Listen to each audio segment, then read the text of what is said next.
সুপ্রিয় শিক্ষার্থীবৃন্দ, আশা করি আপনারা সকলেই অনেক ভালো আছেন। তো আজকে আমরা শিখব কার্যপত্রটি এসেছে ঢাকা বোর্ড 2019-এ। তো অঙ্কটি শুরু করার আগে আপনাদের সঙ্গে আমি একটি ইনফরমেশন শেয়ার করতে চাই। সেটা হচ্ছে আলিফ কমার্স একাডেমি নাটোরে ইন্টারমিডিয়েট যারা ব্যবসায় শিক্ষায় আছেন, এছাড়া অনার্সের হিসাব বিজ্ঞান, ব্যবস্থাপনা এবং ফিনান্স ব্যাংকিং এবং মার্কেটিং ডিপার্টমেন্টের স্টুডেন্টদের জন্য প্রত্যেকটা ইয়ারের আলাদা আলাদা ব্যাচ আলিফ কমার্স একাডেমিতে অ্যাভেলেবল আছে। তো যারা পড়তে চাচ্ছেন ভিডিও ডেসক্রিপশনে দেওয়া নাম্বারে অথবা আমাদের পেজের মেসেজের মাধ্যমে আমাদের সঙ্গে যোগাযোগ করতে পারেন। আসেন অঙ্ক শিখি। অঙ্কটি এসেছে হচ্ছে ঢাকা বোর্ড 2019 কার্যপত্র। ক নাম্বারে ছিল আমাদের কি বিপরীত দাখলা শুধু একটারই হয়েছিল, সেটা হচ্ছে বকেয়া বেতন ডেবিট আর বেতন খরচটা ক্রেডিট হয়েছিল। আপনারা অঙ্কটি একটু দেখবেন। অঙ্কটির নাম হচ্ছে নাহিদ ট্রেডার্স। আমি আপনাদের সুবিধার্থে এখানে একটু লিখে দিচ্ছি, এখানে নাহিদ ট্রেডার্স দেখেন, যদিও অঙ্কের নাম করা আছে। তো আমরা প্রথমে কি করব, খ নাম্বারটাতে কি বলছে আমরা একটু দেখি। খ নাম্বারটাতে আমাদের বলছে হচ্ছে আগে মেসার্স নাহিদ ট্রেডার্স এর 2018 সালের 31 ডিসেম্বর তারিখে প্রস্তুতকৃত রেয়ামিল নিচে প্রদত্ত হলো। আমাদের সর্বপ্রথম যে জিনিসটা দেখতে হবে, অঙ্কটি আমরা শুরু করেছি কবে, অঙ্কটি আমরা শেষ করছি কবে, মানে আমাদের হিসাব বৎস বা হিসাব কাল কতটুক সময়ের জন্য, এটা 1 বছর বুঝাই যাচ্ছে। সমন্বয় নাম্বার 1, বকেয়া বেতন 1000 টাকা। যে কোনো কিছু বকেয়া থাকলে কি হয়, সেটাই খরচটা ডেবিট, ওইটাই আবার কি বকেয়াটা ক্রেডিট। তার মানে 1 নম্বর সমন্বয়ের জাবেদা হবে বেতন খরচ হিসাব ডেবিট, বকেয়া বেতন হিসাব ক্রেডিট। 2 নম্বরে বলছে অগ্রিম ভাড়া মাসিক 200 টাকা হারে নিঃশেষ হয়েছে। যদি কোনো কিছু খরচ হয়েছে বা অগ্রিমের কোনো কিছু বলে, আমরা একটু রেয়ামিলে যাব। রেয়ামিলে কি আছে, অগ্রিম ভাড়া আছে না? রেয়ামিলে যদি সম্পদ থাকে আমরা ব্যয় দিয়ে শুরু করব, আর রেয়ামিলে ব্যয় থাকলে ওইটারই আমরা কি সম্পদ দিয়ে শুরু করব। যেহেতু অগ্রিম ভাড়া সম্পদ, সেহেতু আমরা শুরু করব ব্যয় দিয়ে। ভাড়া খরচ হিসাব ডেবিট, অগ্রিম ভাড়া হিসাব ক্রেডিট। 200 টাকা করে প্রতি মাসে গুণন 12, 2400 টাকা। 3 নম্বরে বলছে অলিখিত ক্রয় 1000 টাকা, মানে বিক্রি করা হয়েছে সেটা কি করে লিপিবদ্ধ করা হয়নি, তার মানে ক্রয় হিসাব ডেবিট, প্রদেয় হিসাব ক্রেডিট। 4 নম্বরে বলছে আসবাবপত্রের উপর 5% হারে অবচয় ধার্য করো। আসবাবপত্রে দেখেন মূল্য কত টাকা আছে, 12,000 টাকা না? 12,000 টাকার 5% যদি করি তাহলে 600 টাকা। আর এটার জাবেদা হবে কি অবচয় হিসাব ডেবিট, বা অবচয় খরচও লিখতে পারেন, অবচয় খরচ হিসাব ডেবিট, আর পুঞ্জীভূত অবচয় হিসাব আসবাবপত্র ব্র্যাকেট দিলে একটু ভালো হয়। এখন দেখেন এই সমন্বয়গুলোই তো আমাদের এই সমন্বয় পোস্টিং দিতে হবে, তাই না? এই অঙ্কের সবচাইতে গুরুত্বপূর্ণ, আমি তো প্রথমে রেয়ামিল এবং এই রেয়ামিলের যোগফলটা এখানেও লেখা যায়, চাইলে নিচেও লেখা যায়, কোনো সমস্যা নাই। তাহলে 1 নাম্বার কি বেতন খরচ হিসাব ডেবিট আর বকেয়া বেতন হিসাব ক্রেডিট। দেখেন তো এখানে বেতন খরচ বা বেতন নামে কোনো ঘর আছে, কলাম আছে? আছেই যে আছে, তাই না? ডেবিট কত টাকা, 1000, আর বকেয়া বেতন নামে তো নাই, তাই না? না থাকলে ওটা কি করতে হয়, আমাদের লিখতে হয় বকেয়া বেতন হিসাব ক্রেডিট কত টাকা, 1000 টাকা। আমি আবার বলছি বেতন খরচ ডেবিট, এই যে বেতন আগে যদি এখানে থাকে ওই সোজা সোজা লিখতে হবে, শুধু এই 2 ঘরের কাজ। এই যে বেতন মানে বেতন খরচ ডেবিট, আর বকেয়া বেতন এখানে উপরে নাই জন্য নিচে লিখলাম এই যে ক্রেডিট, এই যে ক্রেডিটে লিখছে 1000। একটা শেষ। 2 নাম্বার ভাড়া খরচ হিসাব ডেবিট, অগ্রিম ভাড়া হিসাব ক্রেডিট। এখানে ভাড়া খরচ নামে কি কোনো কলাম আছে? আছে ভাড়া খরচ? নাই, তাহলে লিখতে হবে ভাড়া খরচ হিসাব। ভাড়া খরচ হিসাব কত টাকা, 2400 টাকা না?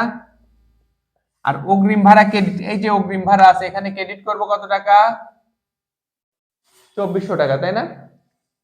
আরেকটা কথা বলি, এই সমন্বয়গুলোর আমি ব্যাখ্যা লিখি নাই, যেহেতু আমাদের বোর্ডের জায়গাটা কম ছিল এই জন্য ব্যাখ্যা লিখি নাই। 3 নম্বরে বলছে ক্রয় হিসাব ডেবিট, প্রদেয় হিসাব ক্রেডিট। ক্রয় আছে, এই যে আছে, ক্রয় ডেবিট কত টাকা, 1000। আর প্রদেয় হিসাব দেখেন তো, প্রদেয় হিসাব আছে কিনা? প্রদেয় হিসাব তো নাই মনে হয়, তাই না? না থাকলে লিখতে হবে। প্রদেয় হিসাব ক্রেডিট কত টাকা? 1000, তাই না? 4 নাম্বারটা অবচয় হিসাব আসবাবপত্র ডেবিট, পুঞ্জীভূত অবচয় হিসাব ক্রেডিট। অবচয় হিসাব নামে কোনো কি কলাম আছে? কোনো হিসাবে শিরোনাম নাই না? তাহলে লিখতে হবে অবচয় হিসাব। একটু ব্র্যাকেটে লিখে দিই আসবাবপত্র ডেবিট কত টাকা দেখেন তো? 600। পুঞ্জীভূত অবচয় আসবাবপত্র আছে? নেই, তাই না? না থাকলে ওইটা আমাদের কি লিখতে হবে? পুঞ্জীভূত অবচয় আসবাবপত্র ক্রেডিট কত টাকা? 600। আমাদের সমন্বয়গুলো সব কি বসানো হয়ে গেছে না? এখন আমরা যোগ বিয়োগ করি। তাহলে দেখেন 2400 আর 10 34 আর 10 44 আর 6 কত হয়? 50 নাকি? তাহলে এটার যোগফল কত হচ্ছে? 5000, তাই না? দুই দিকেই 5000। এখন দেখেন আমাদের করতে হবে সমন্বিত রেয়ামিল। সমন্বিত রেয়ামিল কি? ডেবিট আর ডেবিটের ডেবিট, ক্রেডিট আর ক্রেডিটে ক্রেডিট। শুধু ডেবিট থাকলে ডেবিট, শুধু ক্রেডিট থাকলে ক্রেডিট। আর যখন ডেবিট এবং ক্রেডিট দুইটা সাংঘর্ষিক হয়, একটা ডেবিট একটা ক্রেডিট, বড়টার পক্ষ নিয়ে ছোটটাকে বাদ দিয়ে দিব। তাহলে আমরা একটু করি, দেখেন হিসাবটা। বেতন ডেবিট, সমন্বয় ডেবিট, তাহলে দুই ডেবিট মিলে কি ডেবিটই হবে না? 5 আর 1 6000, তাই না? এরপরে ক্রয় ডেবিট আর একটা ক্রেডিট, তাহলে 15 আর 1 16। এটা শুধুই ডেবিট, এইটা শুধু ক্রেডিট। এইটা দেখেন একটা ডেবিট আর একটা ক্রেডিট না? ডেবিটটা বড়, ডেবিটে 3000, ক্রেডিটে 2400, তাহলে ডেবিটটা বড়। তাহলে এই 3000 থেকে 2400 বাদ দিলে কত থাকবে? 600 না? এখানে কমিশন কত? শুধুই ক্রেডিট। আসবাবপত্র 12000, শুধু ডেবিট। মূলধন ক্রেডিট 31000। এইটা বকেয়া বেতন, শুধুই ক্রেডিট, কত? 1000। ভাড়া হিসাব ডেবিট 2400, প্রদেয় হিসাব ক্রেডিট 1000, আসবাবপত্র অবচয় হচ্ছে ডেবিট, আর হচ্ছে পুঞ্জীভূত অবচয় ক্রেডিট। এই তো, তাই না? তো যোগ বিয়োগ করি আমরা। 30000 যোগ 4000 যোগ 31000 যোগ 1000 যোগ 1000 যোগ 600, মোট হচ্ছে 67600 টাকা, তাই না? 67600। খেয়াল করেন, এখন আপনাদের সুবিধার্থে আমি একটু লিখছি, খেয়াল করেন এখানে আমি একটু লিখে দিচ্ছি। তো দেখেন আমি আপনাদের লিখে দিয়েছি কি, আয় বিবরণীতে যত প্রকার আয় বিবরণীর ক্রেডিটে যত প্রকার আয় আছে ক্রেডিটে যায়, আর ব্যয়টা কি? ডেবিটে। আর আর্থিক অবস্থার বিবরণীর ডেবিটে সম্পদ এবং উত্তোলন যায়, আর হচ্ছে ক্রেডিটে যায় কি? দায় আর মূলধন। তবে যদি নিট ক্ষতি হয় ডেবিটে আর্থিক অবস্থার বিবরণীর, আর হচ্ছে নিট লাভ হলে কি হয়? ক্রেডিটে যায়, তাই না? এখন দেখেন আমরা এখন শুধুমাত্র আমাদের এই সমন্বিত রেয়ামিল এই ঘরের টাকার দাম আছে, এই দিকের কোনো টাকার দাম নাই, কিন্তু নামটা এই দিক থেকে আমরা নিব, তাই না? আমরা চাইলে এই চারটা ঘরে একসাথেও করতে পারি, কোনো সমস্যা নাই, একটু সময় বাঁচে তাতে। দেখেন বেতন নাম, এখানকার বেতন কি? একটা ব্যয় না? তাহলে আয় বিবরণী যে লিখে দিছি ব্যয় 6000। ক্রয় হচ্ছে একটা ব্যয়, তাই না? তারপরে দেখেন প্রাপ্য হিসাব সম্পদ, প্রাপ্য হিসাব সম্পদ হলে কোথায় যাবে? এই যে লিখে দিছি সম্পদ হলে এখানে যায়। বিক্রয় হচ্ছে আয়। তারপরে দেখেন অগ্রিম ভাড়া সম্পদ, কমিশন প্রাপ্তি আয়, আসবাবপত্র সম্পদ,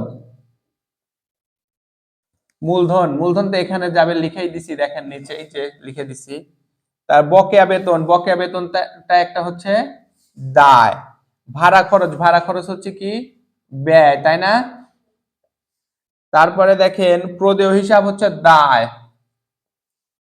তারপর অবচয় খরচ একটা ব্যয়, আর পুঞ্জভূত হচ্ছে একটা ফান্ড, সো এটা হচ্ছে এখানে যাবে ক্রেডিটে। এখন দেখেন আমাদের আয় এবং ব্যয়ের কাজ করতে হবে। আমরা বুঝতেই পারছি ক্রেডিটে বড় আছে, তাই না? 30 আর 4 কত, 34। এই দুইটার মধ্যে যেটাতে বড় থাকবে আমাদের সেটাই লিখতে হবে। কি সেটাই লিখতে হবে না? এখন দেখেন 34,000 থেকে বাদ দিব কত? আচ্ছা হ্যাঁ, 34,000 মাইনাস কত, 24 আর 6 3,000 মাইনাস 16 মাইনাস 6, নিট লাভ কত, 9,000 টাকা না? এই যে এইখানে হচ্ছে লিখবো আমরা কত, 9, এখানে লিখবো নিট লাভ, নিট লাভ 6,000। এবার খেয়াল করেন এটা নিট লাভটাই হলো কিভাবে, সেটা হচ্ছে আমার আয়টা বড় হয়েছে না ব্যয়ের চাইতে, ব্যয়ের চাইতে আয় বড়, আয় বড় মানে কি নিট লাভ, আর যদি ব্যয়টা বড় হতো তখন কি হতো, নিট ক্ষতি। এখন দেখেন এইখানে নিট লাভ হচ্ছে 9,000, এখানে লিখে দিছি, তাহলে লাভ হলে কি এখানে লিখবো না 9,000? এবার যদি আমরা যোগ বিয়োগ করি তাহলে দেখেন যোগ 600 যোগ 1,000 যোগ 1,000 যোগ 31, মোট হচ্ছে 42,600, তাই না? 42,600, এখানেও লিখবেন কত, 42,600। তো দুই দিকে মিলে গেছে, অঙ্কটাও আল্লাহর রহমতে আমাদের হয়ে গেছে। এখন খেয়াল করেন এই যে আয় ব্যয়, এই যে সম্পত্তি, এইটা তো আমি আপনাদের বুঝার জন্য লিখছি। পরীক্ষার হলে কেউ আবার খাতায় এইভাবে লিখে দিয়েন না। যদি কখনো দরকার হয় বুঝার জন্য পেন্সিল দিয়ে লিখে পরে মুছে দিবেন, ঠিক আছে? তো সুপ্রিয় শিক্ষার্থী, এই ছিল আমাদের Dhaka board 2019 messrs Nahid traders এর অঙ্ক। তো আজকের মতো বিদায় নিচ্ছি, এতক্ষণ সঙ্গে থাকার জন্য আপনাদের সকলকে জানাই ধন্যবাদ।